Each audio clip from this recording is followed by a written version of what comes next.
Ladies and gentlemen, I'd like to call the meeting to order. Please rise for the pledge of allegiance.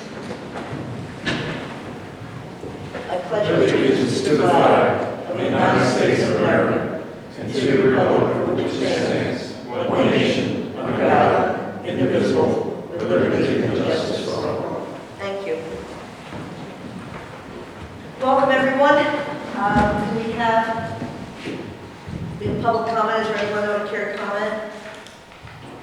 Seeing none, we'll move on. May I have a motion for the approval of the April 21 minutes, please? So moved. Second. Thank you. Any comments or questions? Seeing none, all in favor? Aye. Aye. All opposed? Passed. Mr. Solicitor, do we have any action items from the executive session? Thank you, Madam President. No action items. We had an information session and an executive session prior to today's meeting, commencing approximately 12:30. We talked about general authority operations in the information session, and for the executive session, we talked about the Supreme Court litigation. Two right-to-know law cases that I'll be attending tomorrow, but no action items. So, thank you. Thank you. So, how about we move right on to your report, please? Or was that it? No, I would report that for those of you who haven't seen the news media, the latest action by the receiver for the city of Chester is he issued a press release yesterday indicating that the DCED secretary had given the receiver permission to file for bankruptcy on behalf of the city of Chester. Didn't have much of a further comment.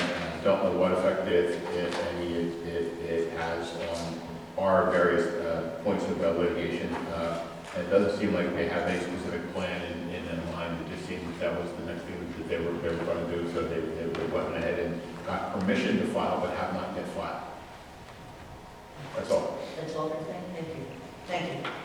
You have in front of you the Chief Financial Officer's report. May I have a motion to approve the list of expenditures paid and wires drawn? So moved. Is there a second? Second. Thank you. Any questions? Seeing none, may we have a roll call vote on that, please, Mr. Baxter?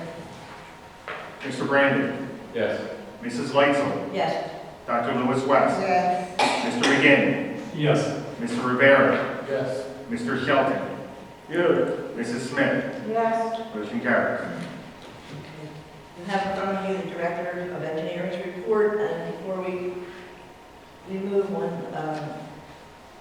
items A, C, and D, I'd like a motion to table item B. I move that we table item B until further requested by the Director of Engineering. Thank you. Is there a second?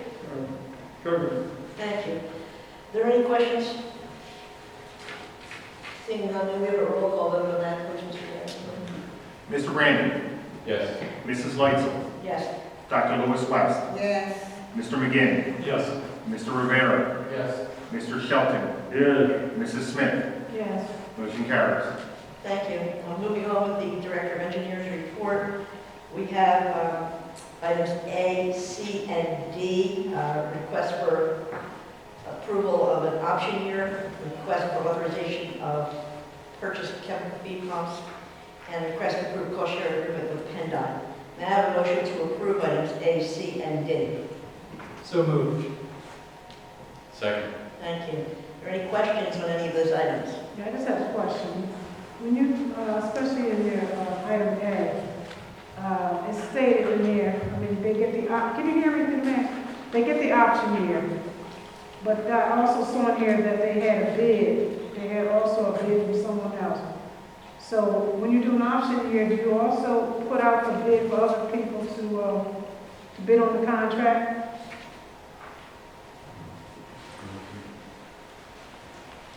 The answer to that would be no.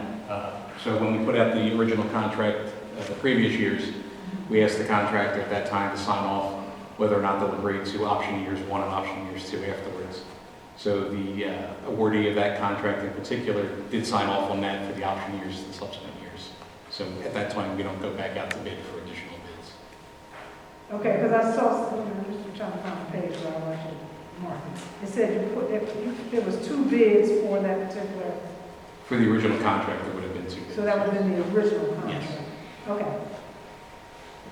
Okay, yeah, there's my page right there. It said, submitted the lowest of 2 bids, so that's what I was asking. So another bid was put out, For the original and contract. that was the original contract. Okay, thank you. Yeah, you're welcome. Are there any other questions on item 9? Seeing none, may we have a roll call? Mr. Brandon. Yes. Mrs. Lightsell. Yes. Dr. Lewis West. Yes. Mr. McGinn. Yes. Mr. Rivera. Yes. Mr. Shelton.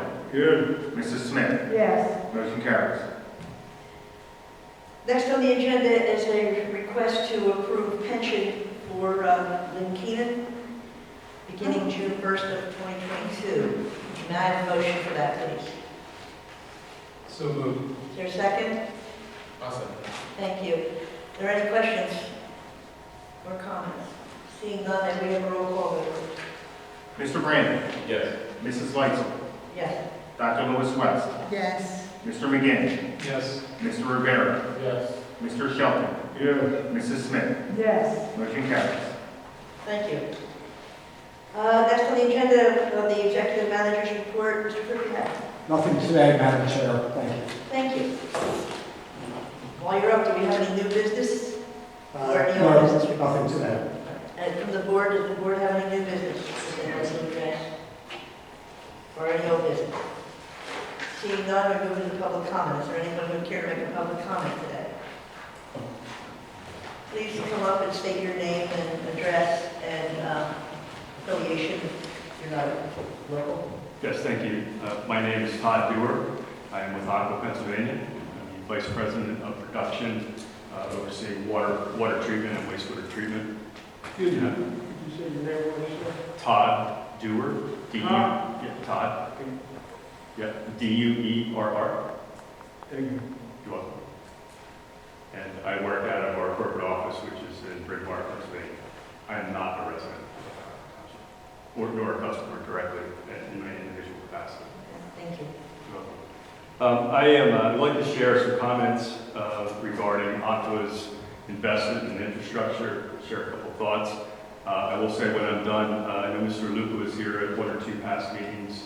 He was asked to provide copies of his notes, and he hadn't cleaned, or I guess he had written on them, and he said he would follow up. I do have his notes, though. Thank you. Before we Okay, so again, my name is Todd Dewar with Aqua, Pennsylvania, and I'm here to talk a little bit about infrastructure investment, how we do it, the implications of not doing it. This is all around, we compare our rates to local government rates and why are ours different, typically higher. Well, when the topic of selling a water or wastewater system to a private company, a PUC regulated company, is raised, whether it's in public meetings like this, in the media, a lot of negativity comes out for various reasons. But there's a lot more to the conversation that I think everyone needs to consider, other than how much do I pay each month. We often encourage folks when they say, my water or wastewater bill is X today, and if sold it would be Y, presumably Y higher. That's tied to some of the reasons we're going to talk about. But I also encourage everybody when we get into those conversations is to compare that bill to your other utility bills. So where does the water bill rank in terms of all the other utilities? And I think we have to put that in context. Those other utilities are also making significant investments. They have a lot of customers to serve and a future to build upon. And while I think water rates across the country are artificially low, when you interject that public utility or regulated company into the mix, there's a reason why those rates are higher. So there was a recent article, opinion article, in the Philadelphia Inquirer. It was penned by Mr. Robert Powelson. He's the president and the CEO of the National Association of Water Companies, which represents private entities like Aqua. And in it, he questioned in his article, what good are low rates if they lead to crumbling or unreliable infrastructure and water that's unsafe to drink? That was his position in this article. So he went on to say, to consider the following relative to question. The Environmental Protection Agency estimates that in the next 20 years, there's $16 billion of infrastructure investments needed in water systems just across Pennsylvania. There's an estimated 6 million gallons a day of lost water due to failing infrastructure, leaks in mains, leaks in service lines. Think about that, 6 million gallons a day, every day, of water that has cost to it. And it goes through treatment plants, and chemicals, and be pumped, and all the things that go into distributing water, only to be lost and never reach customers due to infrastructure condition. When you look at, again, I'm going to talk about this in a little bit more detail, but when you look at compliance records, environmental compliance records, there's statistics that I have here that say that private water companies are 37.4% less likely to have drinking water quality issues compared to government-run infrastructure. That has a big impact on trust.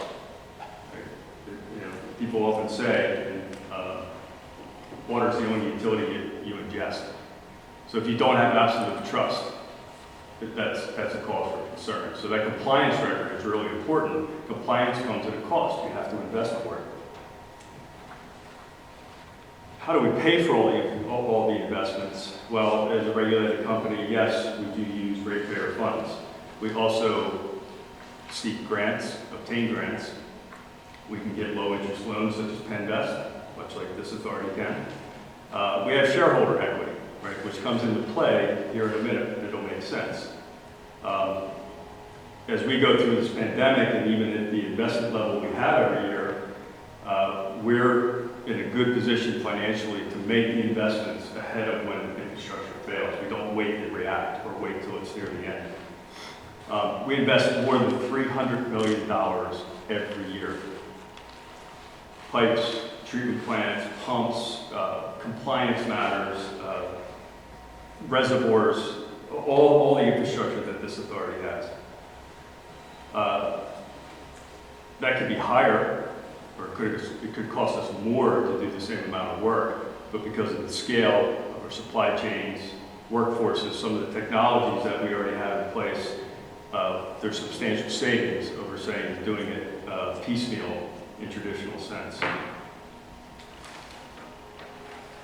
What about rates?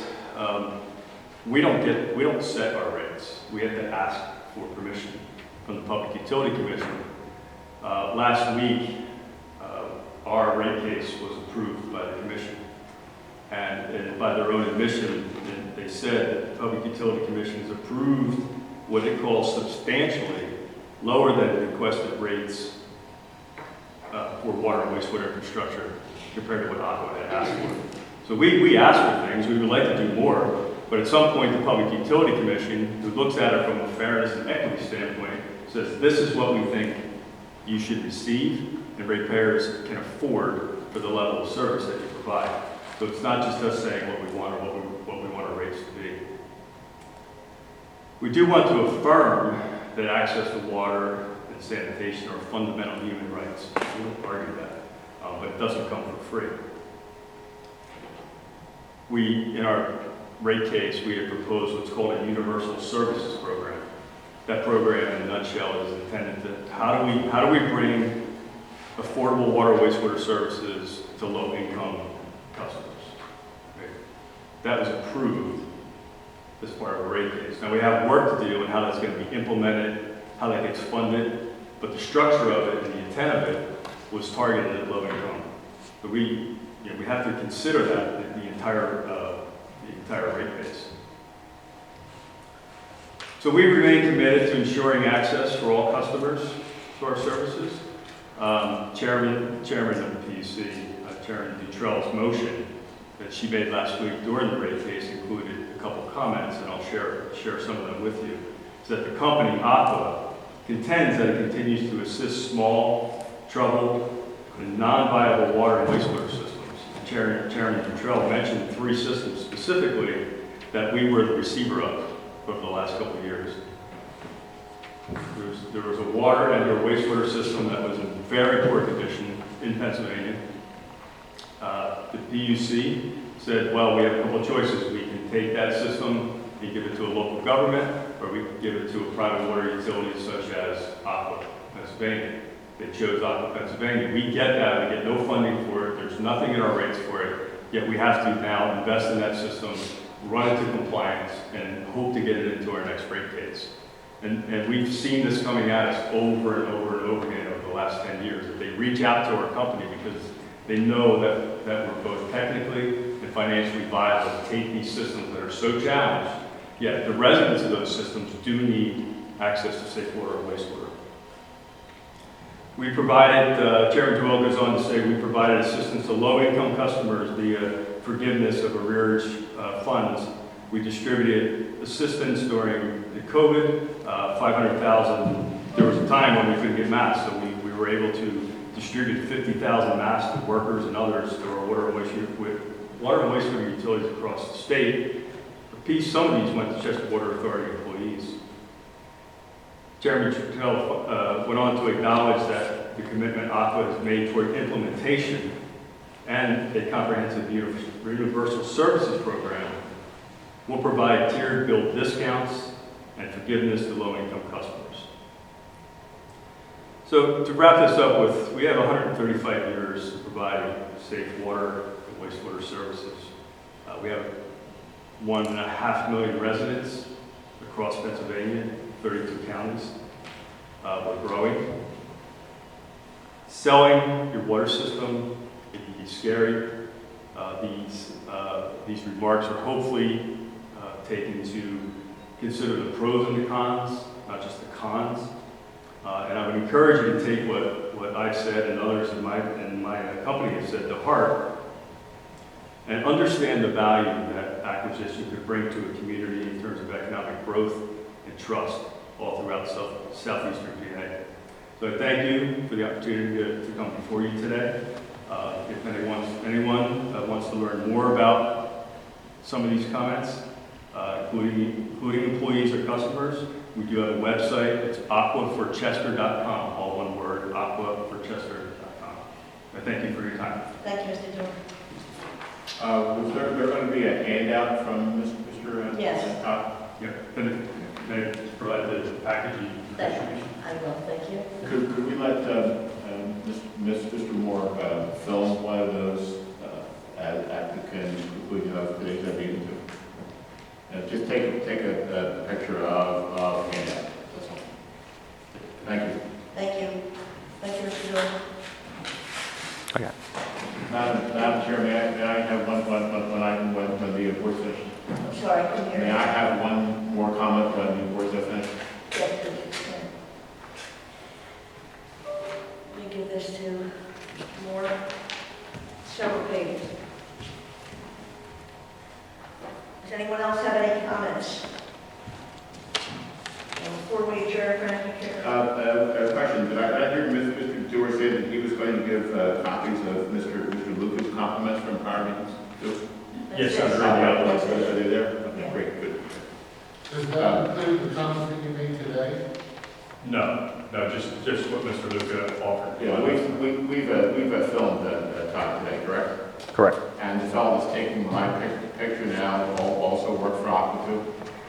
So he's making a video recording of it too. So we'll have a chance to compare these documents to the facts. So, I wanted to thank the board and publicly request that you make part of the minutes the fact that 5 years ago today, this board received an uninvited offer to purchase the authority.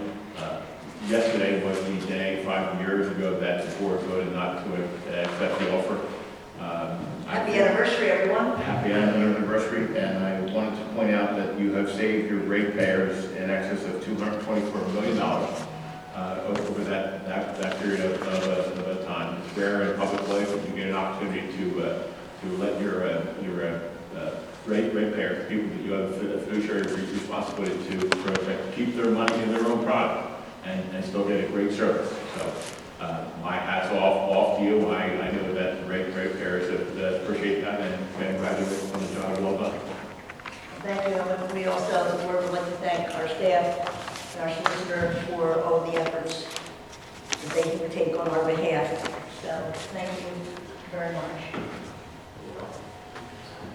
Anyone have any other further comments? In that case, may I have a motion to adjourn, please? Second. We are adjourned.